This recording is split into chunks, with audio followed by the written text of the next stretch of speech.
Vamos falar sobre planejamento sucessório?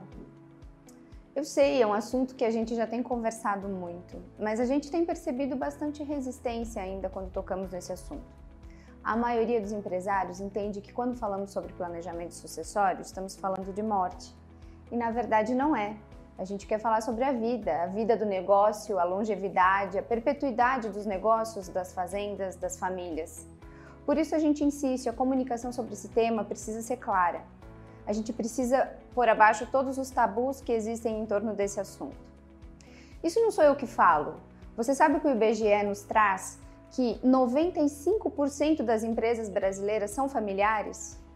E que dessas, 85% não sobrevivem à passagem para a segunda ou terceira geração? Então, realmente, a gente está falando de um assunto muito relevante, a perpetuidade, a vida do seu negócio, da sua fazenda. Quando a sucessão é assunto do dia a dia, é assunto do cotidiano, a gente tem tempo de preparar.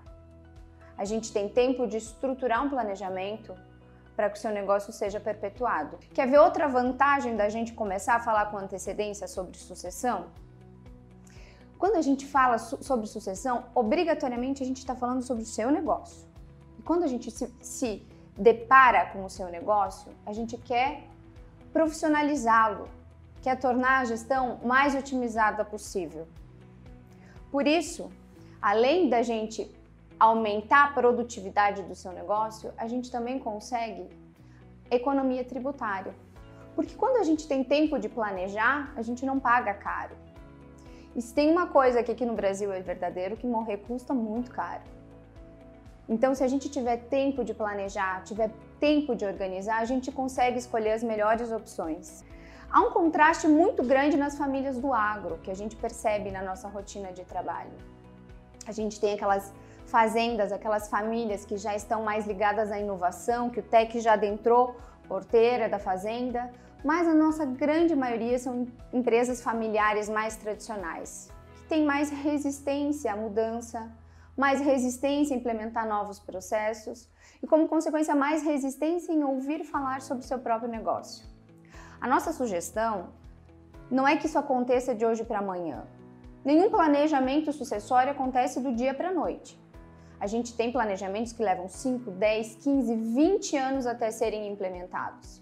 E esse é o cenário ideal. Um planejamento sucessório é algo gradativo.